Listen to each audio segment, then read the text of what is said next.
रक्षाताईंना मंत्रिपद मिळतं याचा मनापासून आनंद आमच्या परिवारालाही, आमच्या सर्व कार्यकर्त्यांना, मतदारांना झालेला आहे.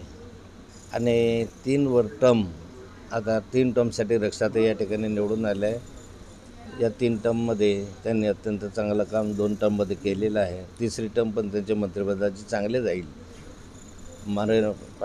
आदरणीय नरेंद्रभाई मोदी यांनी विश्वास ठेवला, पक्षाने विश्वास ठेवला आणि मतदारांनी विश्वास दाखवला. त्यामुळे रक्षाताई यावेळी उत्तुच्च पदापर्यंत जाऊ शकल्या. मला या गोष्टीचा आनंद आहे की आमच्या परिवारातील एक व्यक्ती आज केंद्रीय मंत्रिमंडळामध्ये आहे. खूप अपेक्षा होती तुम्हाला रक्षाताईंना मंत्रिपद मिळेल अशी?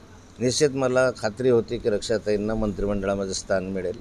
राज्यमंत्री का मंत्री हा विषय नव्हता, परंतु मंत्रिमंडळात स्थान मिळेल अशी परिस्थिती होती. आणि 3ऱ्यांदा निवडून येत असताना रक्षाताईंनी केलेल्या कामाचं मूल्यमापन होईल पक्षाकडनं आणि मोदी साहेबांकडनं अशी माझी अपेक्षा होती. ती अपेक्षा पूर्ण झालेली दिसते. एक महिला खासदार याचा पण फायदा झालेला दिसतोय मंत्रिपद मिळण्यामध्ये.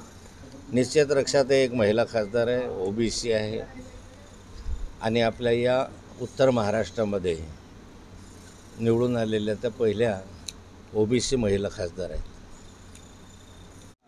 नाही, युवकही आहे.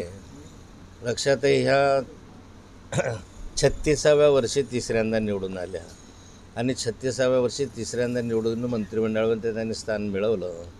त्यामुळे भविष्य कालखंडामध्ये बेरोजगार, युवा असे अनेक विषय घेऊन ते मंत्रिमंडळाकडे मांडतील अशी माझी अपेक्षा आहे. तुम्ही कुठे निघाले होते? मी आता रक्षाताईंच्या शपथविधीसाठी दिल्लीला निघालेलो आहे.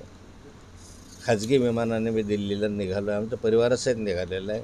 माझे नातू आहेत, माझे मिसेस आहे, मी आहे. आम्ही सर्वच्या सर्व आता दिल्लीला रक्षाताईच्या शपथविधी ग्रहणाच्या कार्यक्रमाला उपस्थित राहणार आहे.